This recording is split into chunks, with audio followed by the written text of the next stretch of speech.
കൊള്ളില്ലെന്നു തള്ളിയ ഇടങ്ങളിൽ തന്നെ മൂലക്കല്ലായി മാറ്റി ദൈവം മാനിക്കും നമ്മെ.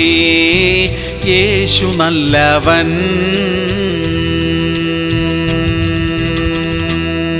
സങ്കീർത്തനങ്ങൾ 107:9. അവൻ ആർത്തിയുള്ളവന് തൃപ്തി വരുത്തുകയും വിശപ്പുള്ളവനെ നന്മ കൊണ്ട് നിറയ്ക്കുകയും ചെയ്യുന്നു. പ്രിയമുള്ളവരെ, വിശക്കുന്നവന് ആഹാരമാണ് ആവശ്യം, രോഗിക്ക് സൗഖ്യമാണ് ആവശ്യം. ഓരോരുത്തരുടെയും ആവശ്യങ്ങൾ വ്യത്യസ്തമാണ്. നമ്മുടെ ആവശ്യം എന്തെന്ന് ദൈവം അറിയുന്നു. ആവശ്യങ്ങൾ നിറവേറപ്പെടാനായി പ്രാർത്ഥിക്കണം. ദൈവം പ്രാർത്ഥന കേൾക്കും. നമ്മുടെ ആവശ്യങ്ങൾ ഒന്നും മുടങ്ങാതെ തക്ക സമയത്ത് ദൈവം നമുക്കായി പ്രവർത്തിക്കും. പ്രാർത്ഥിക്കാം. സ്വർഗീയ പിതാവേ, ഞങ്ങളുടെ ആവശ്യങ്ങളെ വ്യക്തിപരമായി അങ്ങ് അറിയുന്നതിനായി സ്തോത്രം. കർത്താവേ, അവിടുന്ന് പ്രവർത്തിക്കണമേ. ആവശ്യങ്ങളൊന്നും മുടങ്ങാതെ എല്ലാം കൃത്യസമയത്ത് നടക്കുവാൻ തക്കവണ്ണം കർത്താവേ അവിടുന്ന് സഹായിക്കണം. യേശു ക്രിസ്തുവിന്റെ നാമത്തിൽ തന്നെ. ആമേൻ, ആമേൻ, ആമേൻ.